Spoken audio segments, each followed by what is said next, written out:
Good morning all of you. सार्थक पहल बदलाव हमसे है मैं पुनः एक बार आप लोगों का स्वागत है।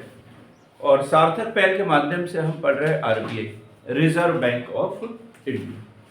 काफी कुछ रिजर्व बैंक ऑफ इंडिया के विषय में क्लियर कर लिया हमने कि 1 अप्रैल 1935 को आरबीआई एक्ट 1934 के तहत इसकी स्थापना हुई और बैंकिंग आरबीआई विनियमन अधिनियम 1949 विनियमन अधिनियम 1949 और इसके तहत क्या किया, इसका राष्ट्रीयकरण हुआ कब?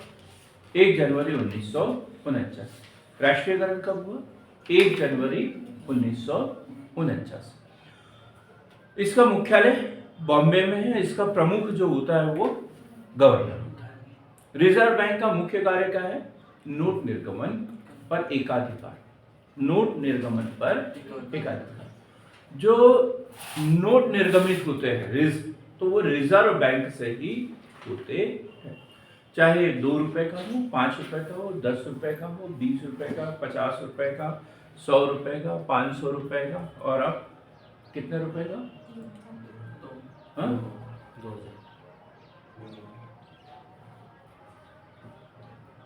2000 का तो बंद कर दिया।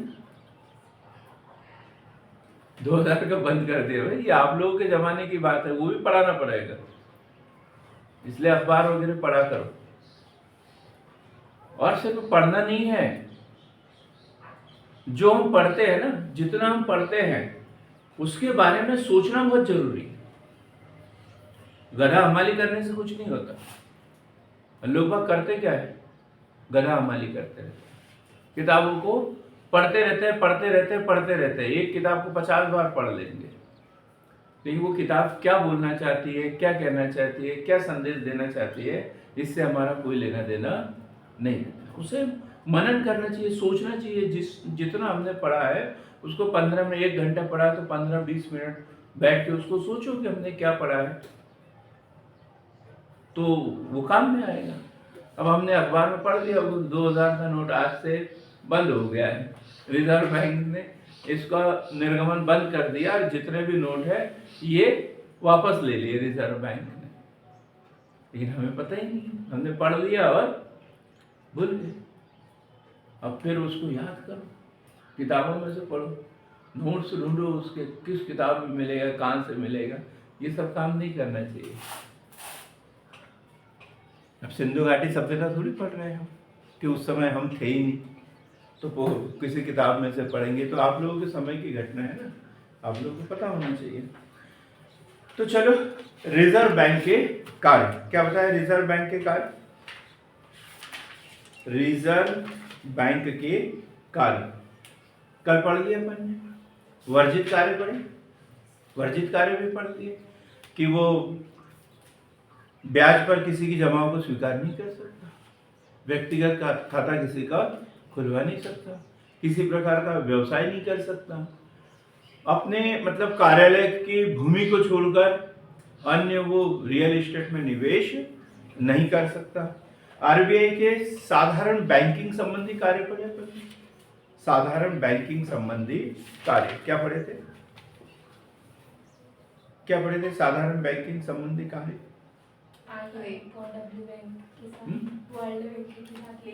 लेन देन करना, अंतर्राष्ट्रीय मौद्रिक संस्थाओं, विदेशी केंद्रीय बैंकों के साथ में लेन देन करना, राज्य सरकार, केंद्र सरकार व अन्य संस्थाओं के बिना ब्याज पर जमाओं को स्वीकार करना, ये सब कार्य वो बैंकिंग संबंधी करते रहते हैं।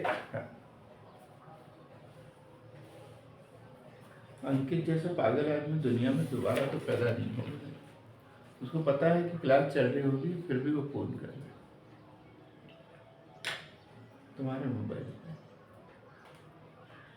अब सिक्कों की बात उठी थी। सिक्के सबने देखे होंगे, कॉइन्स, सिक्का। मुद्रा 2 प्रकार की होती है। कितने प्रकार की? 2 प्रकार की। इसको पता होगा। मुद्रा कितने प्रकार की होती है? 2 प्रकार की। कौन कौन से? एक नोट और एक कॉइन। एक नोट और एक कॉइन। मतलब धात्विक मुद्रा और कागजी मुद्रा।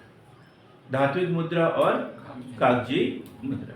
धात्विक मुद्रा धातु की बनी होती है जिसका निर्गमन टकसाल में होता है, ढलती है ये। और कागजी मुद्रा कागज की बनी होती है और इसकी छपाई होती है, प्रिंटिंग होती है। और कहां से होगी ये? प्रेस से होगी, बस इधर है, प्रेस से होगी, प्रिंटिंग प्रेस से होगी, करेंसी प्रिंटिंग प्रेस से होगी। इतना तो पता है। मुद्रा दो प्रकार की, धातुक मुद्रा और कागजी मुद्रा। धातुक मुद्रा धातु की बनती है, इसकी ढलाई होती है कहाँ पर? टकसाल में होती है। अब योगेश कुमार आपसे पूछूंगा टकसाल क्या है? तो फिर यहाँ पर सिक्कों को ढाला जाता है। सिक्कों को ढाला जाता है, ठीक है। अब आगे पढ़ेंगे तो पूरा उत्तर भी देना पड़ेगा। तो टकसाल की बात करें, दूसरा होता है नोट।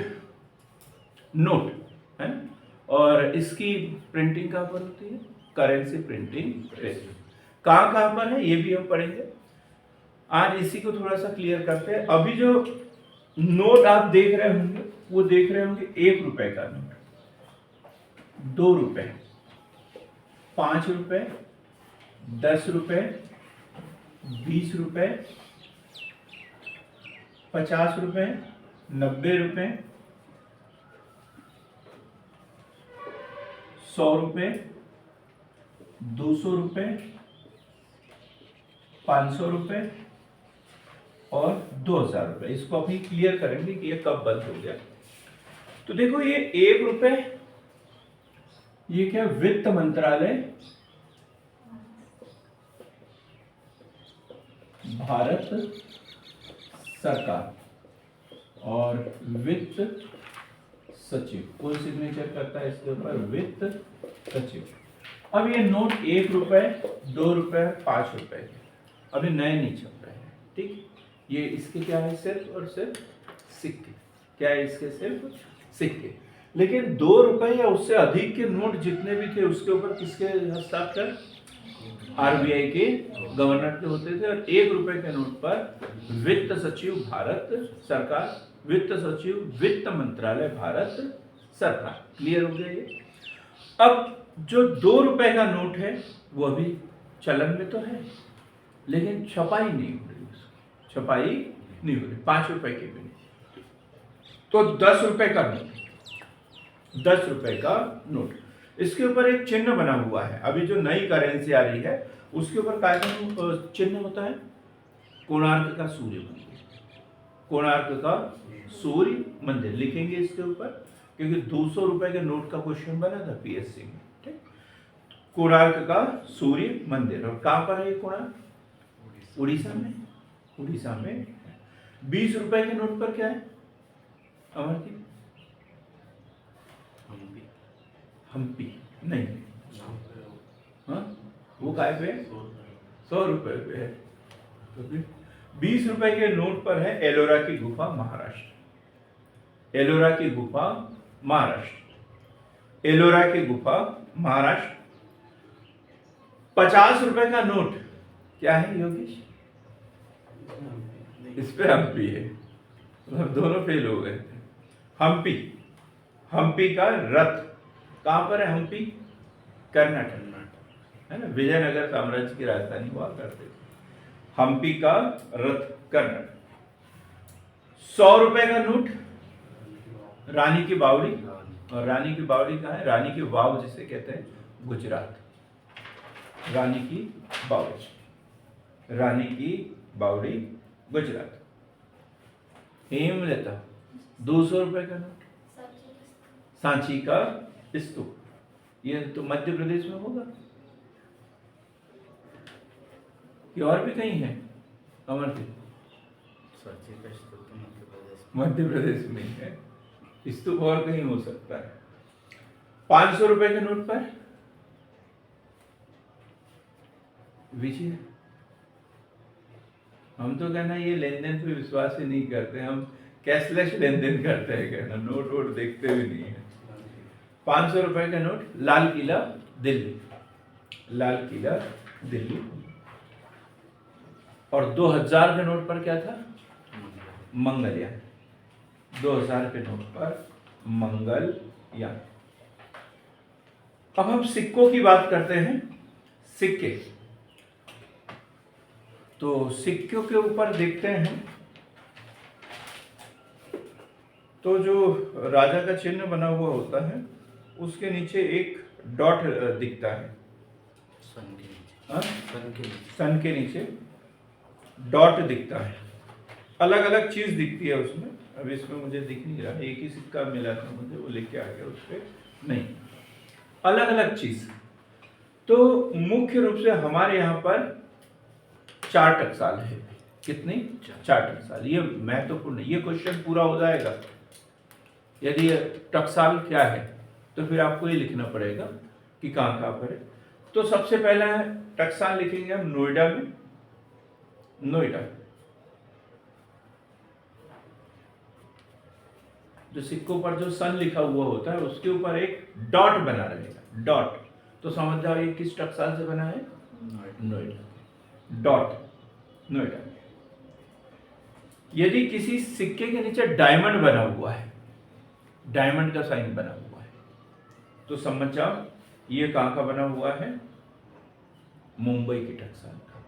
मुंबई, डायमंड, मुंबई।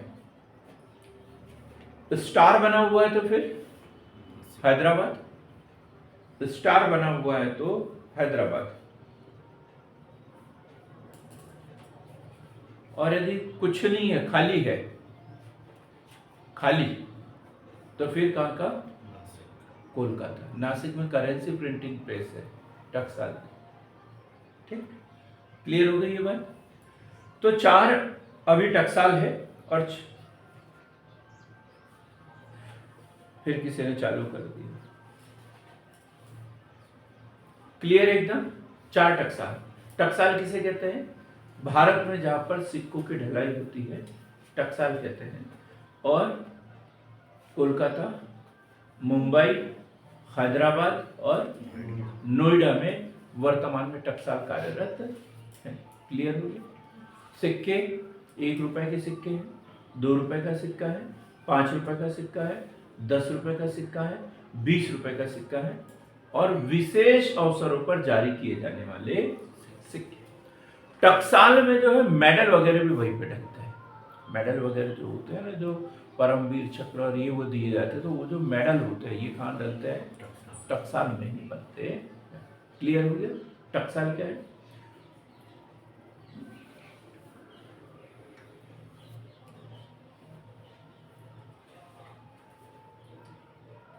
अब ये इसका देखो क्या चीज है, एक डाउन।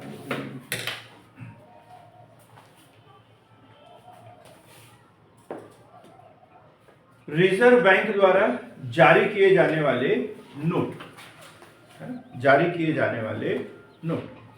तो यहां पर बीच में 1000 रुपए का नोट भी होता था, 1000 रुपए का नोट भी होता था। और ये कब से बंद कर दिया? 8 नवंबर 2016। 8 नवंबर 2016।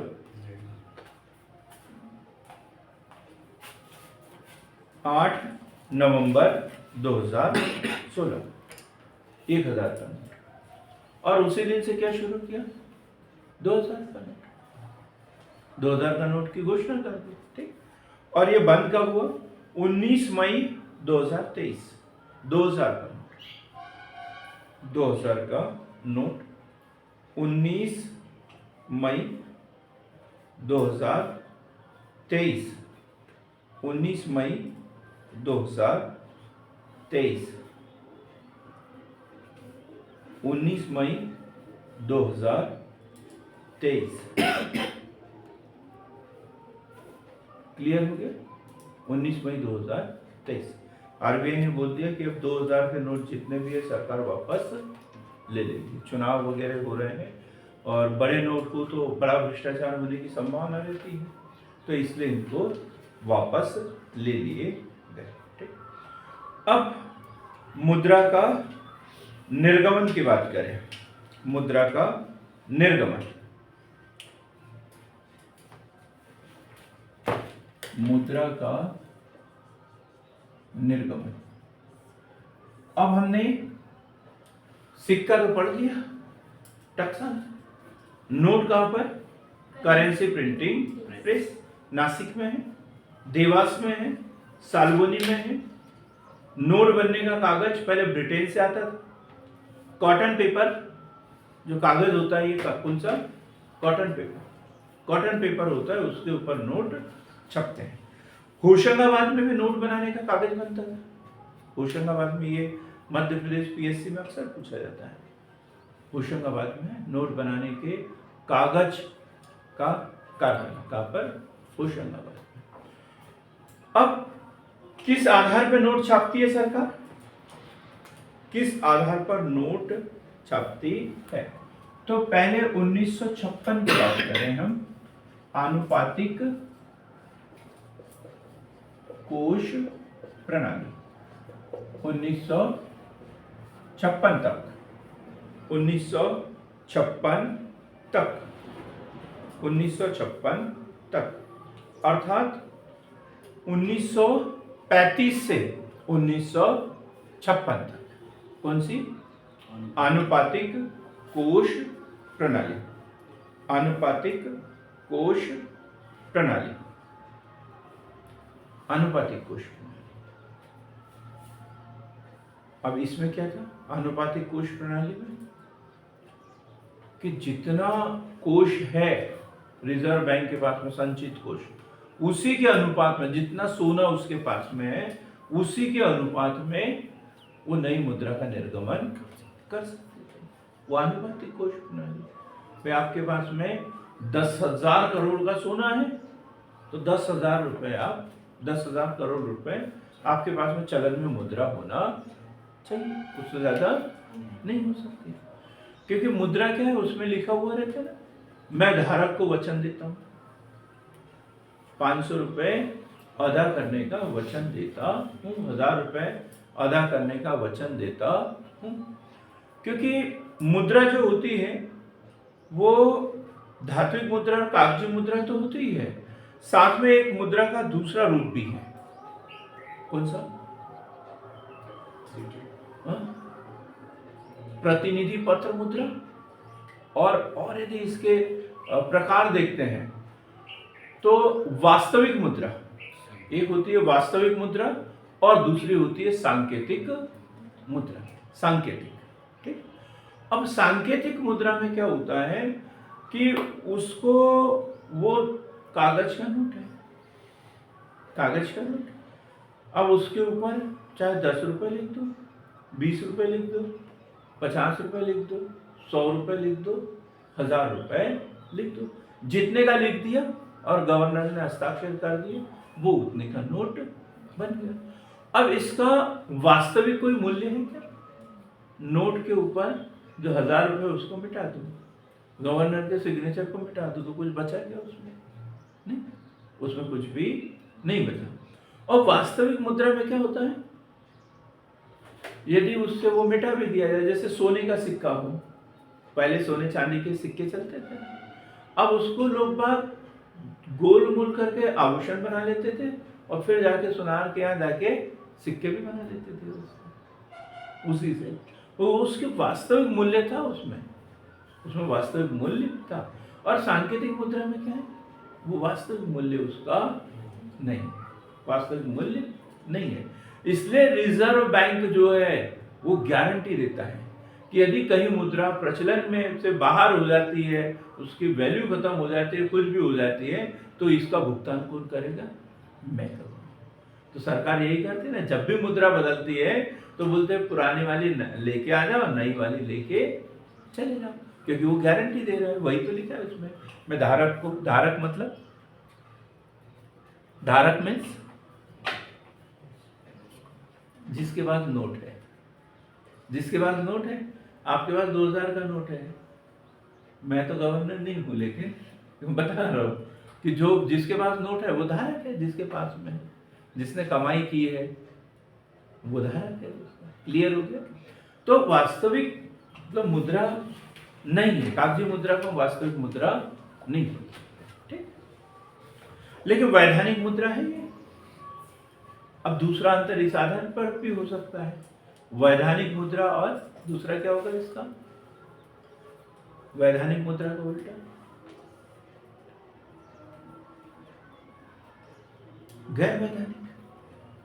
वैधानिक मुद्रा जो संविधान द्वारा जिसे छापने की निकालने की अनुमति दी है।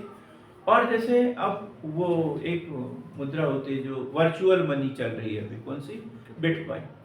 हमारे यहाँ वैधानिक नहीं है बिटकॉइन, उसकी अनुमति नहीं है। कई फर्जी मुद्रा, जाली मुद्रा वगैरह चलते रहते, वो वैधानिक कहलाएगी क्या? नहीं। तो वैधानिक और ये भी हो सकती है। प्लास्टिक मनी, एक प्लास्टिक मनी होती है। प्लास्टिक मनी क्या होता है? ये लता बताएगी, उसको बड़े अच्छे से पता है। प्लास्टिक मनी नहीं पता? पता होना चाहिए आपको। फिर आपको नहीं पता तो फिर किसी को नहीं पता, आपको भी नहीं पता। ऐसा सुना है कि 2000 के नोट में कोई चिप होती थी? ऐसा सुना? नहीं सुनना था, कि होती नहीं उसमें। कहाँ को सुना है? ऐसी फालतू बातें नहीं सुनना चाहिए हमें। हाँ, और ये सब फेसबुक व्हाट्सएप पे चलते रहते, अनपढ़ लोग तो बेचते रहते और पढ़े लिखे लोग उसको पढ़ते रहते। हाँ, क्या होता है? डेबिट कार्ड डेबिट कार्ड, बस यही है, डेबिट कार्ड, क्रेडिट कार्ड, ये जितने भी ये क्या है? प्लास्टिक मुद्रा कहलाते हैं। इससे धन का लेन देन करते हैं ना। इतना सा कार्ड रहता है, उसमें एक चिप लगी रहती है, पूरा बैंक अकाउंट की डिटेल जैसे चाहे वैसे लेन देन उससे कर सकते हैं। तो वो प्लास्टिक मुद्रा है। क्लियर होगी? तो डेबिट कार्ड, क्रेडिट कार्ड। प्रामाणिक मुद्रा, प्रामाणिक मुद्रा, प्रामाणिक मुद्रा बड़ा समझने वाला चीज है ये। प्रामाणिक मुद्रा और दूसरा होता है सांकेतिक मुद्रा। भी थोड़ा सा समझाने की कोशिश की थी मैंने। प्रामाणिक मुद्रा और सांकेतिक मुद्रा। मुद्रा के ऊपर जो होते हैं 2 मूल्य होते हैं। मुद्रा के 2 मूल्य होते हैं, है ना? कौन सा अमर जी? उस पर जो लिखा रहता है वो वाला, उसे अंकित मूल्य बोलते हैं। और जो उसको बनाने में अंकित मूल्य। और दूसरा होता है वास्तविक मूल्य। अंकित मूल्य और वास्तविक मूल्य। अंकित मूल्य और वास्तविक मूल्य, ये दोनों जहां बराबर होते हैं तो वो प्रामाणिक मुद्रा है। प्रामाणिक मुद्रा।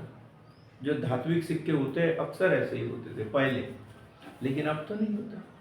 अब 5 रुपए का सिक्का छोटा रहता है, 1 रुपए का सिक्का क्या बड़ा।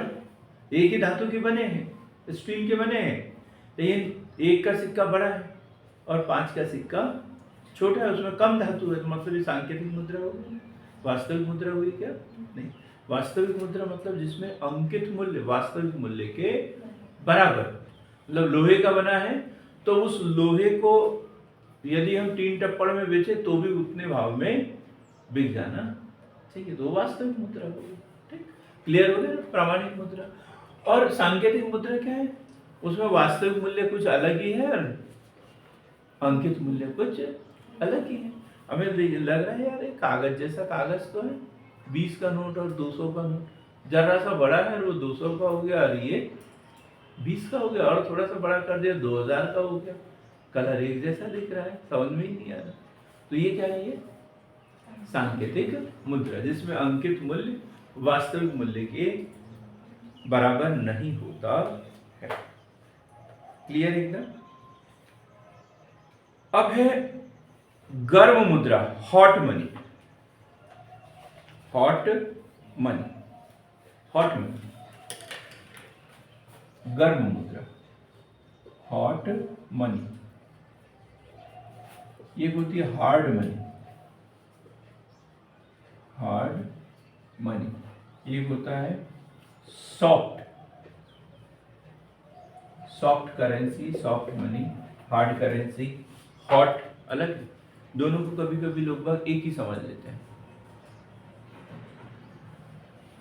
हॉट अमरदीप, सर ऐसी मुद्रा है जो मतलब बार बार बदलते रहती है उसका वो हाँ योगी, हॉट मनी, उष्ण मुद्रा, गर्म मुद्रा। ऑनलाइन वाले कोई कुछ बताना चाहेंगे क्या? हॉट मनी,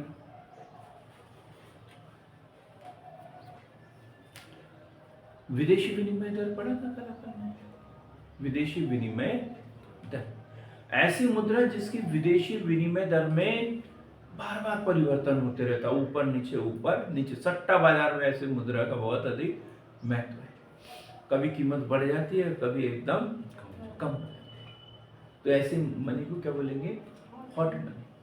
भाई इसमें रिस्क बहुत है ऐसी मुद्रा को खरीदी बिक्री करने में, है जो शेयर बाजार में करते हैं ना लोग बाग, निवेश करते हैं, तो ऐसे कुछ लोग ऐसे होते हैं जो मुद्रा का भी लेन देन करते हैं, मुद्रा का लेन देन करते हैं। समझ में आ गया? हॉट मनी जिसकी विदेशी विनिमय दर बार बार परिवर्तित होते रहती है। अब दुर्लभ मुद्रा या हार्ड करेंसी, हार्ड करेंसी को क्या बोलते हैं? दुर्लभ मुद्रा, दुर्लभ मुद्रा या हार्ड करेंसी, ये हार्ड करेंसी, दुर्लभ मुद्रा। ऐसी मुद्रा जिसकी विदेशी विनिमय दर लगातार उच्च बनी होती है, उच्च बनी होती है। और क्यों उच्च बनी होती है रानी? क्यों उच्च बनी होती है? लेकिन क्यों बनी होती है ये नहीं पता, लेकिन डॉलर जैसे। हाँ डॉलर है? क्यों बनी होती है? चलो अब प्रिया बताएगी, रानी को नहीं पता, प्रिया बताएगी। हाँ, मांग बहुत ज़्यादा रहती है इसकी। मांग बहुत ज्यादा रहती है। तो दूसरा पॉइंट भी तो बोलो, पूर्ति कम रहती है, पूर्ति कम रहती है। मतलब ऐसी मुद्रा जिनकी मांग की तुलना में पूर्ति बहुत कम होती है, मांग की तुलना में पूर्ति बहुत कम होती है, इसलिए उसकी विदेशी विनिमय दर हमेशा हाई रहेगी। मैं उन देशों ने मतलब रिजर्व बैंक, उनका जो केंद्रीय बैंक है, उसको संतुलित बना के रखा है, ज्यादा मुद्रा का प्रचलन नहीं किया। क्लियर? एक ग्रेशम का नियम पढ़ा होगा आप लोगों ने, ग्रेशम का नियम, ग्रेशम का नियम अभी पढ़ेंगे अपन, मैं भूल जाता हूँ इसलिए इसको लिख के रहती है, दिमाग में आता है फिर बताना भूल जाता है। ये हो गया। अब सॉफ्ट करेंसी सीधा हार्ड करेंसी का उल्टा, जिसकी विदेशी विनिमय दर क्या होती है? निम्न होती है, मांग की तुलना में पूर्ति अधिक होती है, मांग की तुलना में पूर्ति अधिक होती है। जैसे इंडियन करेंसी, यहाँ बोरों में पैसे रख लेते हैं लोग, और वो भी नहीं है तो जमीन में गड्ढा करके भी रख देते हैं।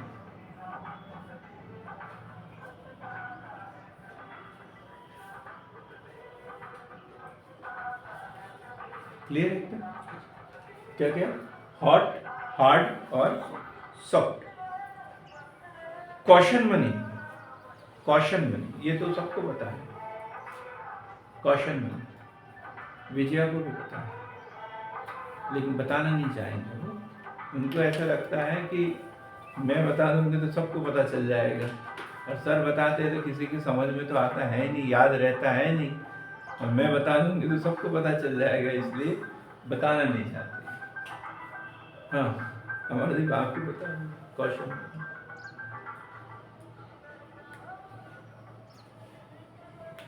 कॉलेज में जमा करता हूँ, कौशल में कुछ पैसे एडवांस जमा कर देते, बोलते जब छोड़ के जाओगे तो वापस मिल जाएंगे। कौशल में नहीं होता, डिपॉजिट करवा लेते हैं कुछ, ठीक है लिख लो इसे। किसी भी संविदा या दायित्व को, किसी भी संविदा या दायित्व को पूरा करने के लिए, पूरा करने के लिए, पूरा करने के लिए जमानत के तौर पर, जमानत के तौर पर, जमानत के तौर पर रखी गई मुद्रा या मांगी जाने वाली राशि, मांगी जाने वाली राशि।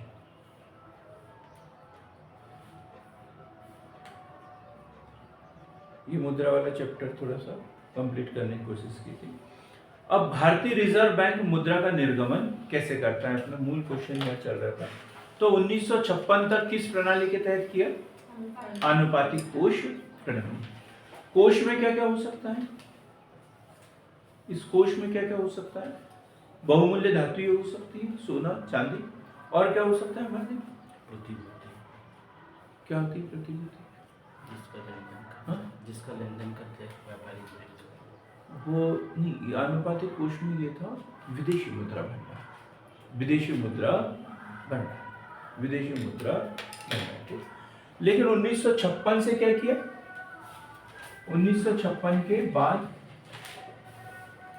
न्यूनतम कोष प्रणाली, न्यूनतम कोष प्रणाली, न्यूनतम कोष प्रणाली, न्यूनतम कोष प्रणाली। न्यूनतम कोष प्रणाली में क्या किया कि इतना हो और आप जितना चाहे उतना नोट छपवा सकते हो। तो 400 करोड़ रुपए का सोना और 125 करोड़ रुपए की विदेशी प्रतिभूतियां आपके पास में है, तो जितना चाहे उतना मुद्रा का निर्गमन कर सकते हो। लेकिन सरकार के पास में वो भी नहीं था। तो 1957 में क्या किया? न्यूनतम कोष प्रणाली में फिर सुधार किया और कितना करोड़ कर दिया? 200 करोड़। 1957 से कितना करोड़ होना चाहिए? 200 करोड़। रिजर्व बैंक के पास में 200 करोड़ रुपए हैं, तो सरकार के आदेश पर जितनी चाहे उतनी नई मुद्रा का निर्गमन वो कर सकते हैं। कितना करोड़ होना चाहिए? 200 करोड़। और 200 करोड़ में कितना? 115 करोड़ रुपए का स्वर्ण और 85 करोड़ की विदेशी मुद्रा। 115 करोड़ का स्वर्ण और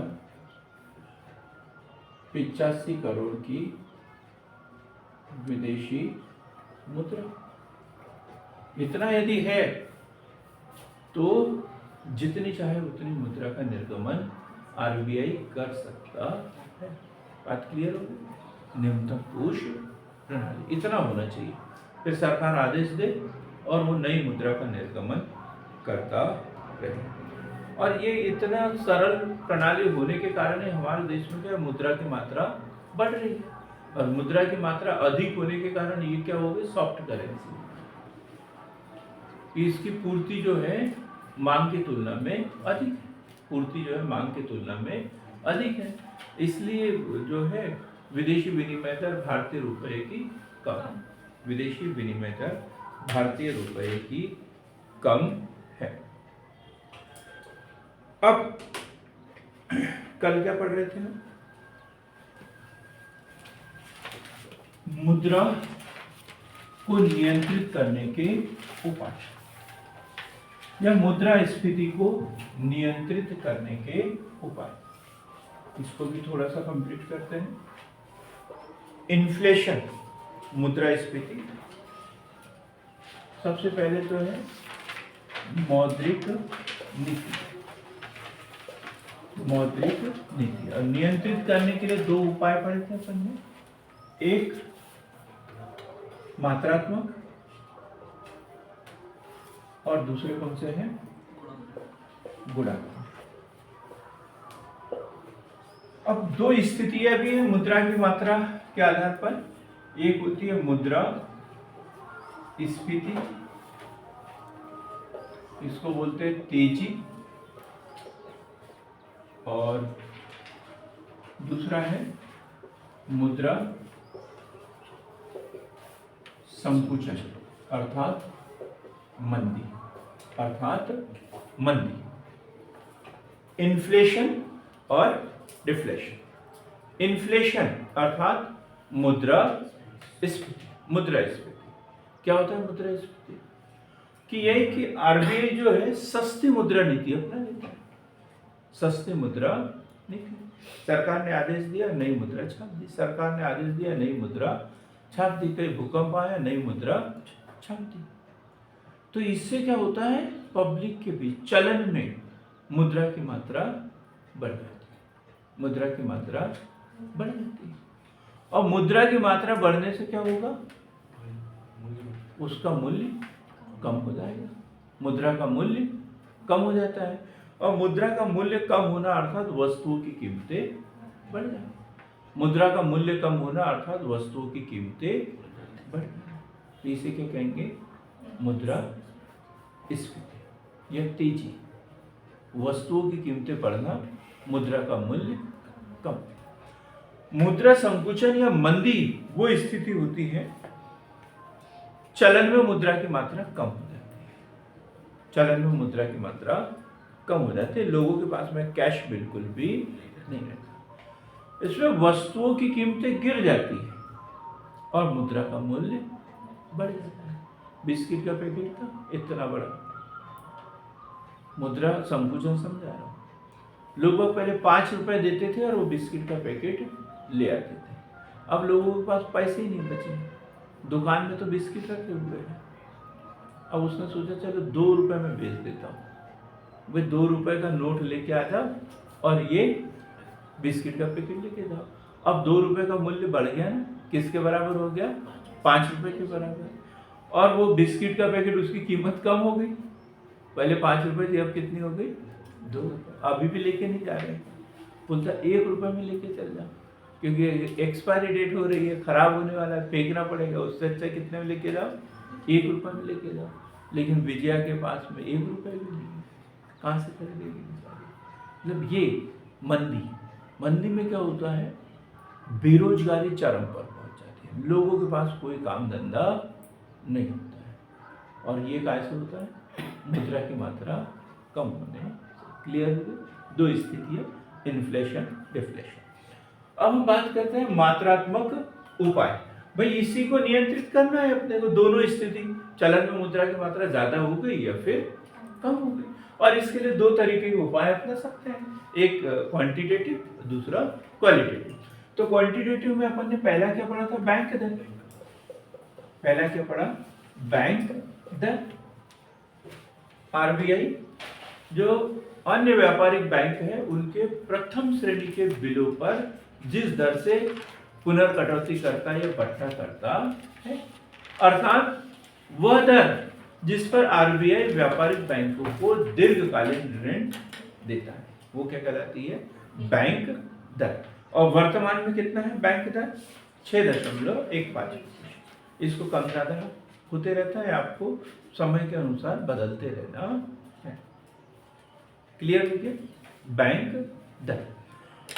बैंक दर में वृद्धि कर दे तो क्या होगा, दीर्घकालीन ऋणों में कमी आ जाएगी, ऋण लेना कम कर देंगे। व्यापारी बैंक भी ब्याज दरों में क्या कर देंगे, वृद्धि कर देंगे। अब बैंक दर में कमी का प्रभाव क्या होगा, ब्याज दर में कमी हो जाएगी और दीर्घकालीन ऋणों की मात्रा में वृद्धि हो जाएगी, सीधी सी बात है। अब हम पढ़ेंगे रेपो दर। रेपो दर, रेपो दर, रेपो दर वह दर है, रेपो दर, रेपो रेट,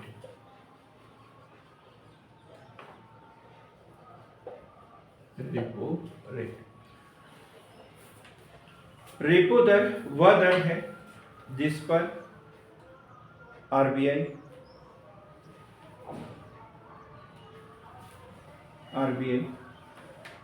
अनुसूचित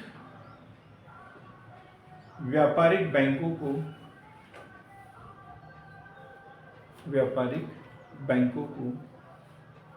अल्पकालीन ऋण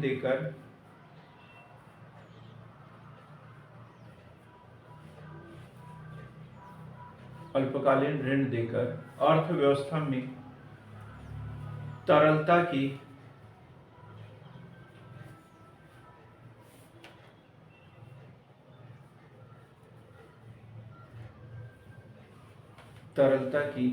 अतिरिक्त मात्रा जारी करता है। तरलता की अतिरिक्त मात्रा जारी करता है। दोनों में क्या होता है? रेपो दर और बैंक दर में समय अल्पकालीन बस अल्पकाल और दीर्घकाल का अंतर है ना। बैंक दर और रेपो दर में क्या समय का अंतर है। बैंक दर दीर्घकालीन है और रेपो अल्पकालीन है। अब रिवर्स ये इसकी दर भी लिखेंगे। वर्तमान में जो रेपो रेट है 5.90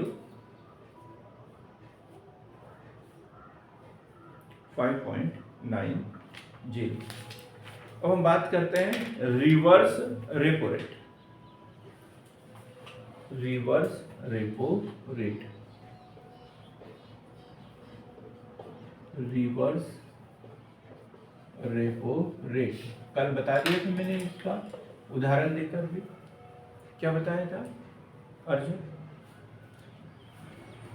वाणिज्यिक बैंक आरबीआई में पैसा रखते हैं। हाँ, जब व्यापारिक बैंक अतिशेष या अतिरिक्त मुद्रा जो उनके पास में होती है वो कुछ समय के लिए आरबीआई के पास में रख देते हैं, तो उसके ऊपर जो ब्याज दर देता है वो। अब देखो, हम बैंक जाते हैं, दो ही काम से जाते हैं, या तो अपने पैसे जमा करने के लिए जाते हैं या फिर बैंक से ऋण लेने के लिए जाते हैं। तो जो हमारा पैसा जो बैंक में जमा रहता है उसके ऊपर ब्याज दर कम रहती है, और जब हम उधार मांगते हैं तो उसके ऊपर ब्याज दर ज़्यादा रहती है। तो यही है, जैसे हम उधार ले रहे हैं तो बैंकों के लिए क्या हो गया? Repo rate. और अपना पैसा बैंक में जमा कर रहे हैं तो बैंकों के लिए क्या हो गया? Reverse repo rate. क्लियर है क्या? लिखेंगे रिवर्स रेपो रेट वह निर्धारित ब्याज दर है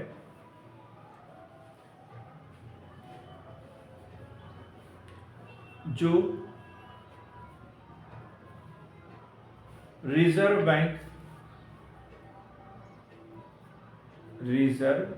बैंक अपने ग्राहकों को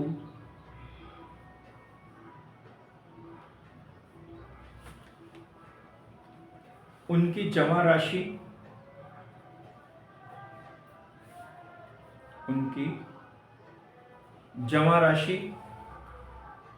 या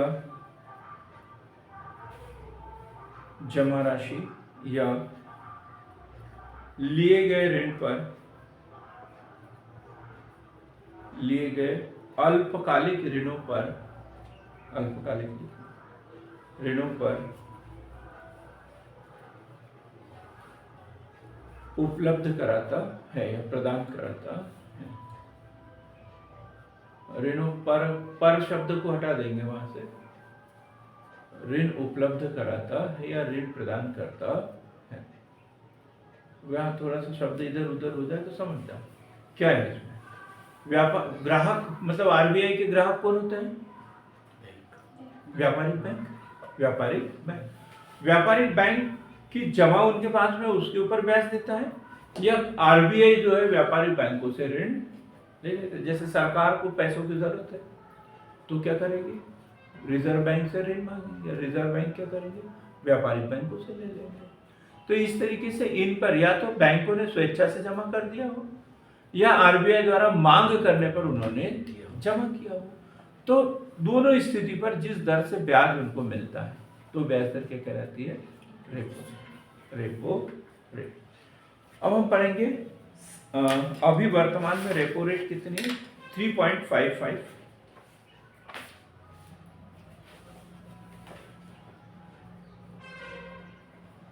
CRR नकद आरक्षित अनुपात, कैश रिजर्व रेशियो,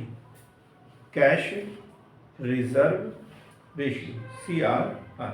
बस तुम्हारी कॉपी बताना। CRR कैश रिजर्व रेशियो क्या होता है? ये कैश रिजर्व रेशियो सबको पता है, मैंने पहले बताया था। एक होता है SLR और एक होता है CRR। CRR cash reserve ratio मतलब आरबीआई एक्ट 1934 में ये प्रावधान किया है कि वाणिज्यिक बैंक जितने भी कॉमर्शियल बैंक हैं उनके जो निर्धारित जमा है उसका 1%, 1% मतलब 1% नहीं, जो आरबीआई निर्धारित कर दे, जो सीआरआर निर्धारित कर दे, उतना भाग जो है एक रिजर्व के रूप में आरबीआई के पास में रखना होता है। अब ये जो रिजर्व की जो दर है आरबीआई घटा भी सकती है और बढ़ा भी सकती है। घटाने, अब मान के चलो, अब पहले इसको समझ लो फिर देखना। मान के चलो किसी बैंक की कुल जमा जो है 100 करोड़ रुपए है, 100 करोड़ रुपए है, 100 करोड़ रुपए उसके पास में है। अब 100 करोड़ रुपए वो उधार दे सकता है। अब आरबीआई चाहता है कि साख की मात्रा में वृद्धि हो, साख की मात्रा में वृद्धि हो। तो अब इसमें दो चीजें रहती है, एक सीआरआर और एक होता है एसएलआर।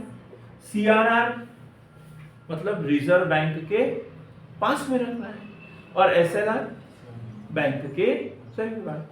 अब वो चाहता है कि साख का सृजन हो, तो इसको 3% कर दिया और इसको कर दिया 5%। ठीक, मतलब अब यहां से 3 करोड़ ये निकल जाए, ये किसके पास जमा कर दिए उसने, आरबीआई में, और 5 करोड़ अब कहाँ रखेगा वो, अपने पास में।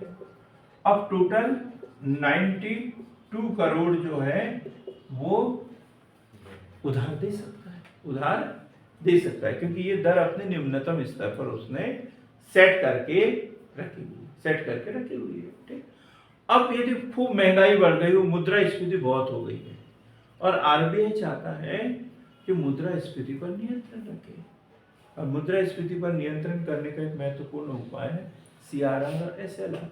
उसने क्या कर दिया, सीआरआर की दर को कर दिया 20%, एसएलआर को कर दिया 21%। अब 20 करोड़ आरबीआई ने ले लिए उससे, 21 करोड़ बोला कि तुम अपने पास ही रखो, ये उधार मत देना। अब उसकी उधार देने की क्षमता कितनी हो गई, मात्र 59 करोड़, क्योंकि 41 कहाँ रिजर्व में हो गए उसको वो उधार नहीं दे सकता। क्लियर हुआ ये कुछ? तो ये उपाय करता है साख को नियंत्रित करने के लिए, एक सीआरआर जो आरबीआई के पास में रखना होता है और एसएलआर जो बैंक को स्वयं अपने पास में रखना होता है। या और थोड़ा सा ये देखेंगे, अनुसूचित बैंक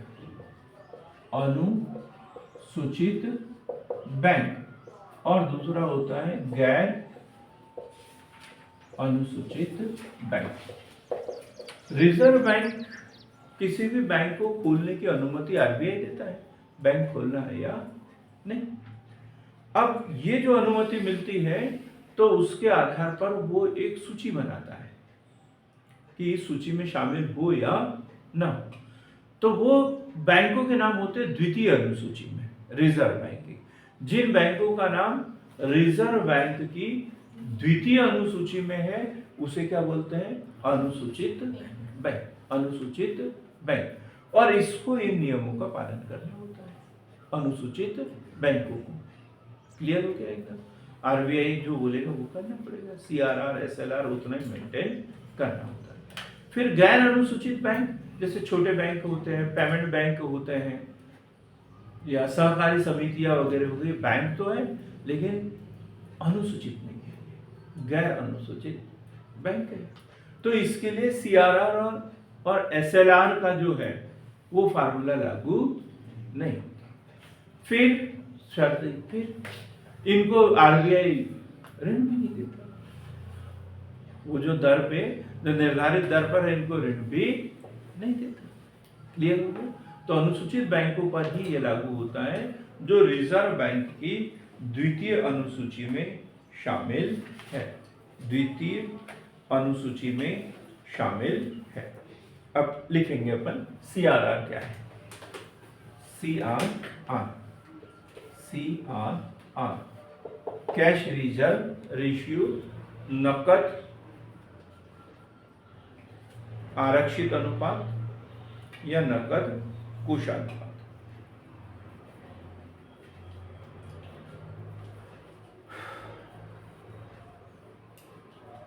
नकद आरक्षित अनुपात से अभिप्राय, बैंकों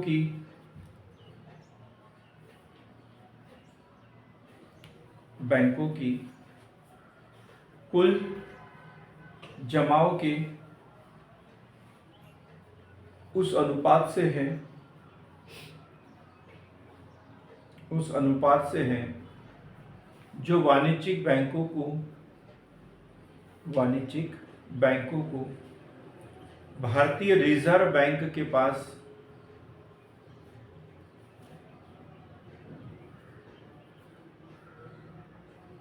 आरक्षित राशि के रूप में रखना होता है।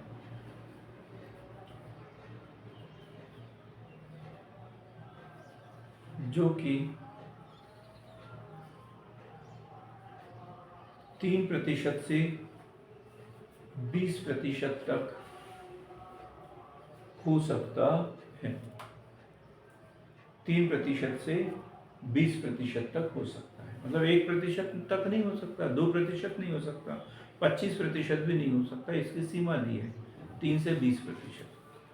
तो जब उसको मुद्रा की मात्रा को नियंत्रित करना हो तो 3% मतलब निचले स्तर पर सेट करेगा, और यदि साख का सृजन करना हो तो फिर उच्च स्तर पर सेट कर। नहीं, उल्टा बोल दिया।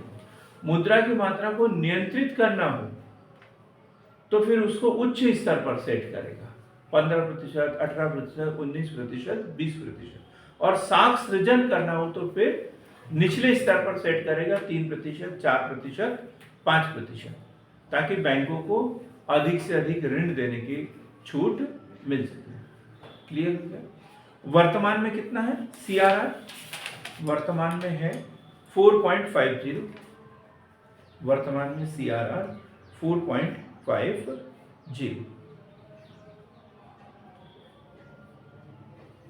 अब देखो, अब यदि आप लोगों को समझ में आया तो मेंस का उत्तर भी इसका लिख सकते हो। भाई इसके क्या प्रभाव पड़ते हैं, सीआरआर के क्या प्रभाव पड़ते हैं, तो अपन दो तरीके से लिखेंगे।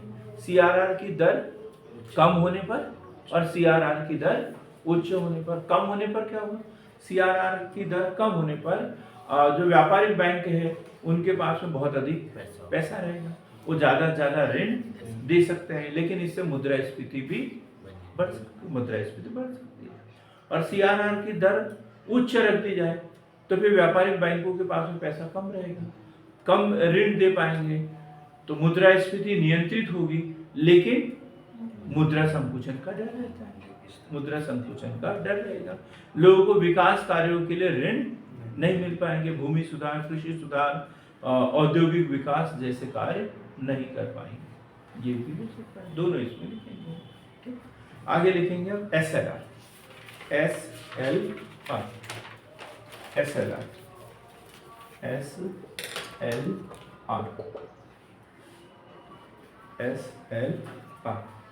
क्या होता है SLR? वैधानिक तरलता अनुपात। वैधानिक तरलता अनुपात।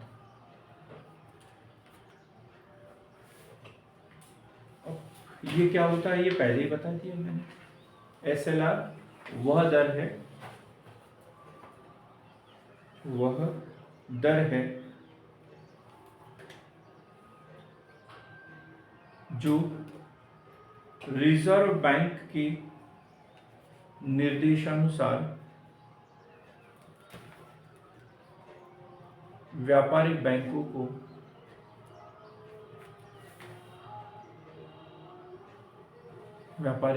को अपने पास नकद, स्वर्ण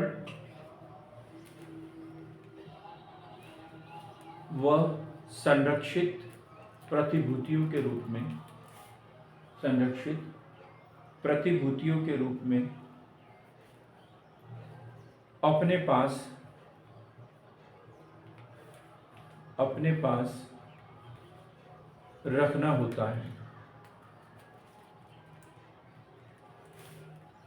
अपने पास रखना होता है। क्लियर है एकदम।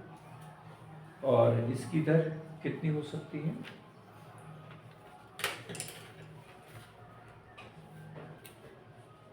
न्यूनतम सीमा 2.5% से 25% तक, 25% तक। लेकिन आरबीआई एक्ट में था ये 25%, लेकिन 2007 को एक जारी अध्यादेश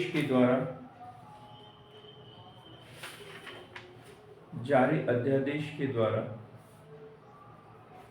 इसकी न्यूनतम सीमा को हटा दिया गया है।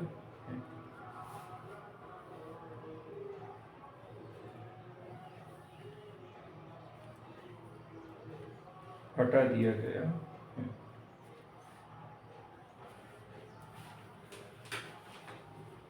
ठीक, तो 3 से कितना 2.5 से 25% तक ये रख सकते हैं।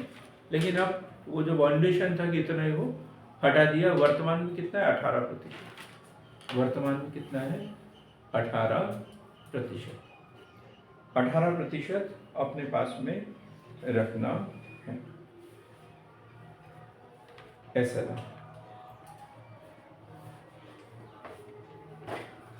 अब एक शब्द आता है खुले बाजार की क्रियाएं।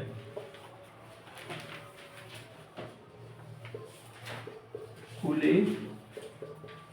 बाजार की क्रियाएं, ओपन मार्केट एक्टिविटीज। खुले बाजार की क्रियाएं, ओपन मार्केट ऑपरेशंस, खुले बाजार की क्रियाएं।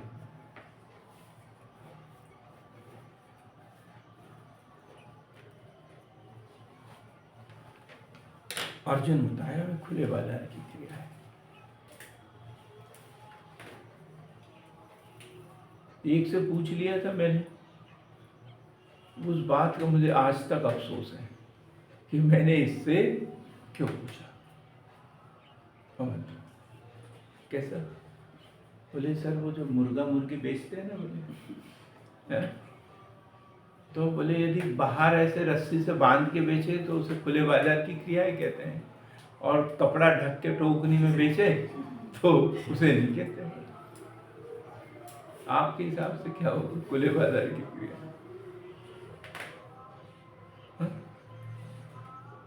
प्रतिभूतियों को लेन देन, प्रतिभूतियों का लेन देन करना, क्रय विक्रय करना, है ना। तो आरबीआई जो है, और पहले समझ लो फिर लिखना, आरबीआई जो है सरकारी प्रतिभूतियों का, ट्रेजरी बिल्स वगैरह होता है, इनका क्रय विक्रय करता है, क्रय विक्रय करता है। तो इसे कहते हैं खुले बाजार की क्रिया। और ये दोनों के लिए करता है, मुद्रास्फीति और मुद्रा संकुचन दोनों के लिए करता है। अब देखो, अब इसे हमने एक मान लिया सरकारी प्रतिभूतियां, सरकारी प्रतिभूतियां। अब ये एक तरीके के क्या होगा? कार्ड हो गए। कार्ड जैसे किसान विकास पत्र देखा है आपने? किसान विकास पत्र नहीं देखा आप लोगों ने? किसने नहीं देखा? आपने भी नहीं देखा? आपने?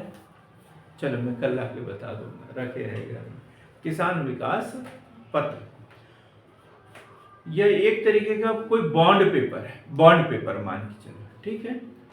अब ये कार्ड है, ठीक, 10 लाख रुपए का है। कितने का है? 10 लाख रुपए का, 10 लाख का है, 10 लाख, 10 लाख का एक कार्ड है, किसान विकास पत्र। अब सरकार को लग रहा है, आरबीआई को लग रहा है कि मुद्रास्फीति बढ़ गई है, बहुत ज्यादा पैसा हो गया, तो क्या करेगा? ये कार्ड लोगों को बेच देंगे। बोलेंगे आप हमारे पास पैसा जमा करो, किसान विकास पत्र खरीद लो, 5 साल में डबल, 5 साल में डबल। तो सब लोग अपने पैसे इधर उधर से जमा करेंगे, इस कोने से उस कोने से निकालेंगे और सरकार और आरबीआई में जमा कर देंगे। और क्या मिलेगा उनके पास में? कार्ड। वो कार्ड कहीं चलेगा क्या? नहीं। वो सिर्फ आरबीआई के पास ही चलेगा। ठीक है, सब लोगों के पास का पैसा कहाँ चला गया? आरबीआई के पास में। ये से बोलते हैं विक्रय। जब आरबीआई को मुद्रास्फीति को नियंत्रित करना हो तो सरकारी प्रतिभूतियों का क्या करेगा? वो विक्रय करेगा, बेच देगा, उसे बेच देगा। ठीक, तो पैसा बैंक के पास में, कार्ड लोगों के पास में। वो पांठेले की दुकान पे तो नहीं चलेगा, शराब की दुकान पे तो नहीं चलेगा, कूलर खरीदना है तो वहां चलेगा क्या? नहीं। तो मुद्रास्फीति क्या हो जाएगी? कब? बोलेंगे अभी नहीं खरीद रहा मैं, कब खरीदूंगा? जब मेरा पैसा आ जाएगा ना तब खरीदूंगा। और खरीदी बिक्री थोड़ी देर के लिए रुक जाएगी, अपने आप ही वस्तुओं की कीमतें कम होना शुरू हो जाएगी। ठीक, अब जब आरबीआई को लगेगा लोगों के पास में पैसा ही नहीं है, सब हमारे पास में जब्त हो गए, अब क्या करेंगे? तो पहले तो ये कॉन्ट्रैक्ट खत्म करेंगे कि भाई जिसको जिस ब्याज दर पर लिए थे उनको बोलेंगे तुम लेके चल जाओ, लेके चल जाओ। नहीं लेके जाओगे तो अब हम ब्याज दर क्या करेंगे? कम करेंगे। अब 8 साल में डबल करेंगे, 10 साल में डबल करेंगे। ब्याज दर क्या करेगा? वो बेचना शुरू कर देगा, बेचना शुरू कर देगा। तो अब क्या करेंगे? खरीदना शुरू कर देगा, खरीदना शुरू करेगा। तो अब सब जिसके पास में किसान विकास पत्र थे वो बोलेंगे, आरबीआई बोलेगा हमारे पास लेके आ जाओ, तुम्हारे पैसे लेके चल जाओ। अब ब्याज दर क्या कर रहे हैं? हम कम करेंगे। तो लोग बोलेंगे कार्ड रखने से क्या फायदा? इससे ट्रैक्टर खरीदेंगे, पैसों से पैसे कमाएंगे, दुकान लगाएंगे, ये करेंगे, क्योंकि अब प्रतिभूतियों पर विश्वास रहता है उनको नहीं, उनके ऊपर ब्याज दर कम हो गई। तो समझ में आ गया ना? क्रय विक्रय। जब मुद्रास्फीति को नियंत्रित करना हो तो सरकारी प्रतिभूतियों का विक्रय किया जाता है, और जब मंदी को नियंत्रित करना हो तब सरकारी प्रतिभूतियों का क्रय किया जाता है, खरीद लेता है, ताकि लोगों के पास में अधिक से अधिक पैसा हो। क्लियर हो गया ना? सरकारी प्रतिभूतियों का क्रय विक्रय लिखेंगे। खुले बाजार की क्रियाओं की नीति के अंतर्गत आरबीआई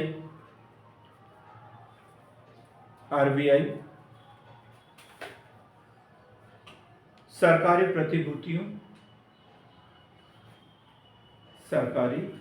प्रतिभूतियों, ट्रेजरी बिल्स एवं अन्य स्वीकृत विपत्रों का क्रय विक्रय करता है। मुद्रास्फीति को नियंत्रित करने के लिए विक्रय किया जाता है, तो वही मंदी को नियंत्रित करने के लिए क्रय किया जाता है। देखो एकदम प्री के हिसाब से लिखवा है मैंने, मेंस में कोई सेंस नहीं निकलता है इसका, ये प्री के लिए लिखवा है आखिरी की 2 लाइन। क्लियर एकदम अर्जुन? अब हम पढ़ेंगे गुणात्मक उपाय। गुणात्मक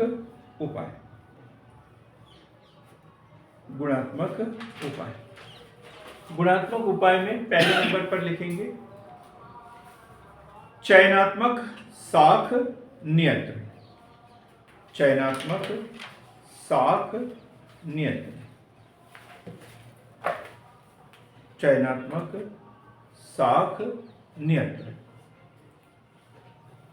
क्या होता है?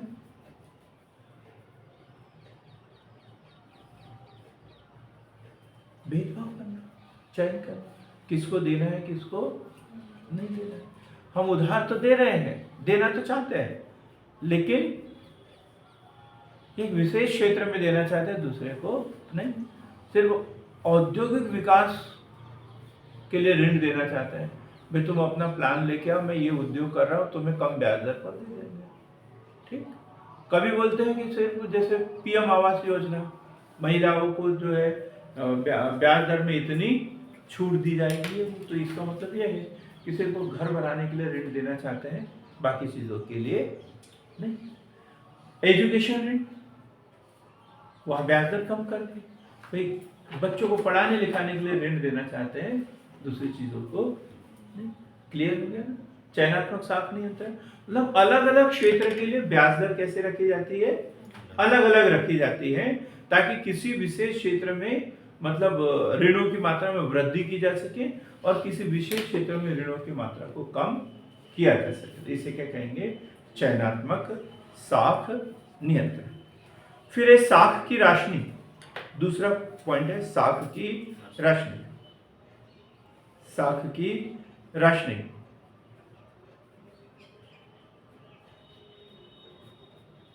साख की राशनिंग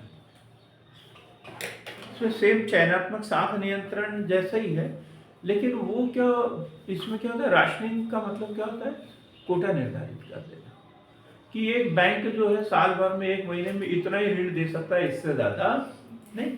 अब व्यापारिक आरबीआई क्या करेगा इसके लिए, बोलेगा मैं तुम्हारे को इतना ही ऋण दे सकता हूं, इससे ज्यादा नहीं। इसको लिख ले थोड़ा सा। साख की राशनिंग के अंतर्गत आरबीआई, साख की राशनिंग के अंतर्गत आरबीआई वाणिज्यिक बैंकों से ऋण देने की अधिकतम सीमाएं निर्धारित करता है।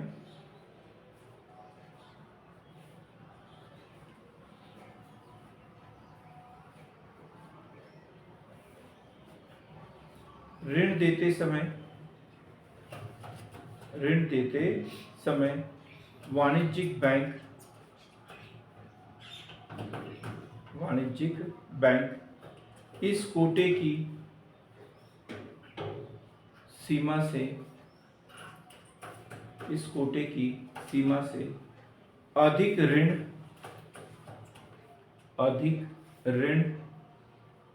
नहीं दे सकते हैं, अधिक ऋण नहीं दे सकते हैं।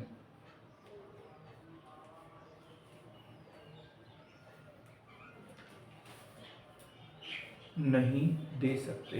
क्लियर हो गया साख की राशि। एक है नैतिक प्रभाव,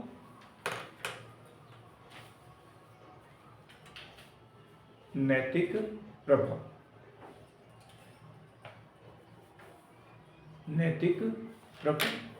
जैसे मैं आप लोगों को शुरुआत में आते बराबर खाली पेट दो चार बातें सुना देता हूँ, ऐसा करो वैसा करो, तो ये नैतिक प्रभाव है ना। उनके सम्मेलन आयोजित करना, उनको बोलना कि भाई ऋण तो देते हो, लोगों की परिस्थितियाँ देख लिया करो, तो उसके पास क्या है क्या नहीं है, कोई गरीब से गरीब आता है तो उसको थोड़ा बहुत दे दिया करो।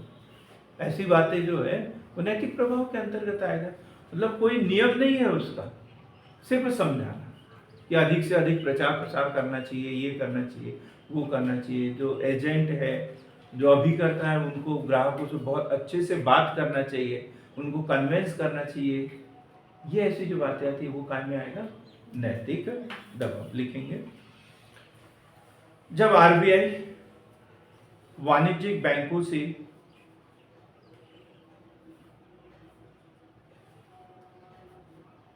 अपनी नीतियों का अनुपालन कराने की दृष्टि से उपदेश, विचार विमर्श,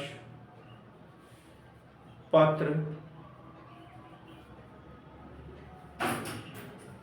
अभिभाषण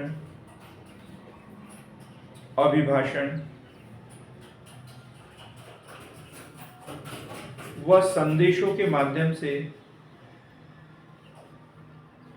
व्यावहारिक रूप दिया जाता है, व्यावहारिक रूप दिया जाता है।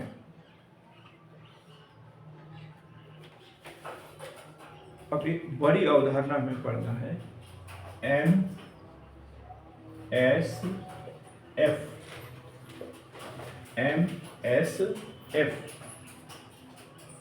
कल बताया था इसके बारे में थोड़ा बहुत। Marginal standing facility rate, marginal standing facility rate MSF प्रभावी हुई है मई 2011 से, इससे पहले नहीं थी, मई 2011 से।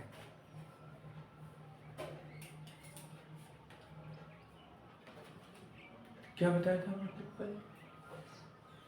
ये दो चीजें ध्यान में रखो, CRR और SLR, है ना, CRR और SLR इतना उनके पास में होना चाहिए। एक कोटा RBI के पास में जमा करना होता है, कुछ अपने पास होना चाहिए। अब CRR तो RBI नहीं देता है, SLR इनके पास कभी कभी बचता ही नहीं है, तो फिर क्या करेंगे? उधार लेते हैं। दूसरे बैंकों से उधार लेते हैं, और दूसरे बैंकों से उधार लेते हैं तो वो समझ जाता है, मौका देख के चौका लगाने की कोशिश करते हैं, ब्याज दर उसमें 15%, 20%, 25% ऐसी बढ़ा देते हैं। तो इसलिए RBI ने बोला कि ये तो एक तरीके का जुआ हो गया, तो इससे बचने के लिए क्या किया जाए, कुछ ऋणों की व्यवस्था की जाए, एक दिन के लिए ऋणों की व्यवस्था की जाए, तो वो कहलाता है MSF। अब आपको ये मेंटेन करने के लिए भी RBI ऋण दे सकता है, जो निर्धारित कोटा है, CRR है या SLR है, वो मेंटेन करने के लिए भी RBI कम समय के लिए ऋण दे देता है, तो वो क्या कहलाता है, जिस दर पर ऋण देता है वो कहलाता है MSF। लिखेंगे इसे। कब से शुरू हुई इसकी? मई 2011। RBI अनुसूचित वाणिज्यिक बैंकों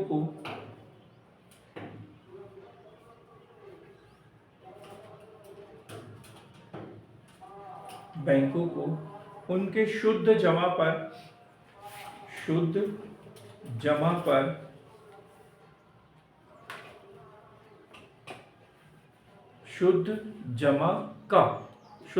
का 1% रात भर के लिए, ओवरनाइट जिसे बोलते हैं, रात भर के लिए ऋण देता है।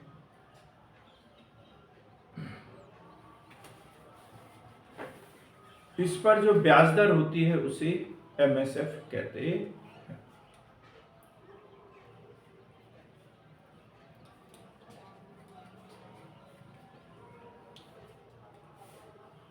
ठीक, MSF। एक होता है PLR,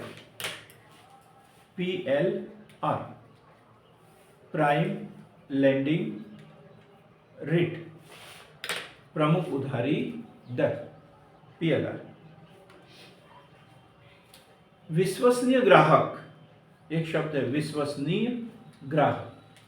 क्या होता है विश्वसनीय ग्राहक, रानी? जिस पर भरोसा हो। किस पर भरोसा होता है? निश्चित अवधि में राशि जी सर, कि वो एक निश्चित अवधि में जो है राशि चुका देंगे, राशि चुका देगा, है ना? ऐसा कौन होता है? निश्चित अवधि पर राशि चुका देगा, ऐसा कौन होता है? कोई छोटा सा डिफाल्टर जो घोषित नहीं होता है, जी, जो डिफाल्टर घोषित नहीं होता उनको छोड़, जो डिफाल्टर घोषित नहीं होते। डिफाल्टर घोषित कब होते हैं? जब चुकाते नहीं पैसे। जब निर्धारित समय पर चुकाते नहीं। तो कैसे पता हो कि भाई ये डिफाल्टर होगा या नहीं? तो सीधा सा है, जैसे एक सीधा सा नौकरी वर्ग, नौकरी पेशेवर, मालूम है कि इसके वेतन से कटौती करना है, भाई इसको ब्याज दे दो, पैसा उधार, नहीं देगा तो उसके वेतन से काट लेंगे, सीधी सी बात है ना। तो ये विश्वसनीय ग्राहक। या फिर किसी के पास 50-100 करोड़ की संपत्ति है और वो अपने को 10 लाख मांग रहा है, तो हो गया ना विश्वसनीय ग्राहक। आ जाएगा, इतनी बड़ी संपत्ति गिरवी रख रहा है, क्लियर हो जाएगा। या ऐसी जगह निवेश कर रहा है जहाँ कभी नुकसान हो ही नहीं सकता, पता है कि फायदा, या हो सकता है सरकारी किसी कंपनी में ही निवेश कर रहा हूँ, तो यहाँ से नहीं तो वहाँ से, ऐसे विश्वसनीय ग्राहक। लिखेंगे PLR वह ब्याज दर होती है, PLR वह ब्याज दर होती है जिस पर वाणिज्यिक बैंक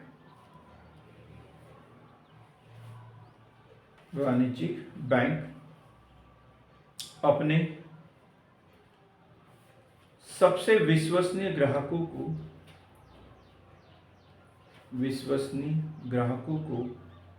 ऋण देने के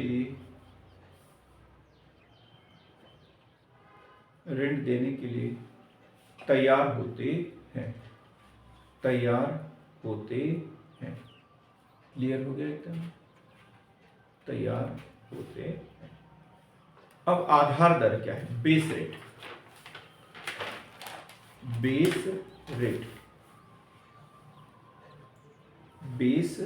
रेट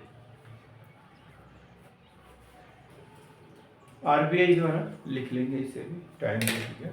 आरबीआई द्वारा पीएलआर के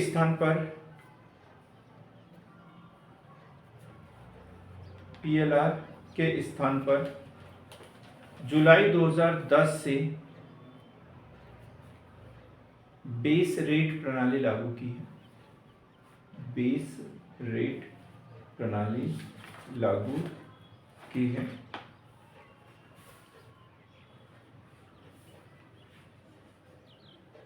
बेस रेट वह ब्याज दर है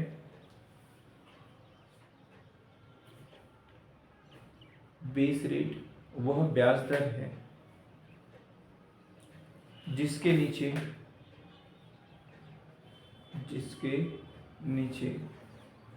कोई भी अनुसूचित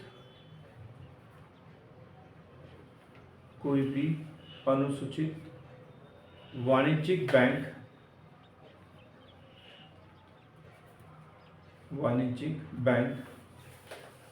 अपने ग्राहकों को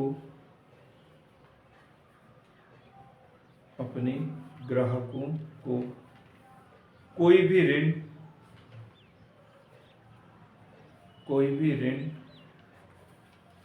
नहीं प्रदान करेंगे।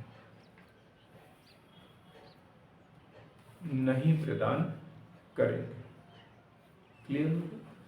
जिससे कम ब्याज दर हुई नहीं सकता। अब इसमें क्या होता, नहीं तो कई बैंक जो है ब्याज दर को कम भी कर सकते हैं, कंपटीशन भी हो सकता है। तो इसलिए आरबीआई ने बोल दिया बेस रेट, चाहे महाराष्ट्र बैंक हो या एसबीआई हो या अन्य कोई भी बैंक हो, इससे कम ब्याज दर पर उधार दे ही नहीं। क्लियर हो गया? तो आज के लिए इतना ही। मिलते हैं कल ऐसी बेहतर क्लास के साथ में। और कल हम व्यापारिक बैंकों के विषय में पढ़ेंगे। भारत में बैंकों का इतिहास एवं व्यापारिक बैंक पढ़ेंगे। बहुत बहुत धन्यवाद।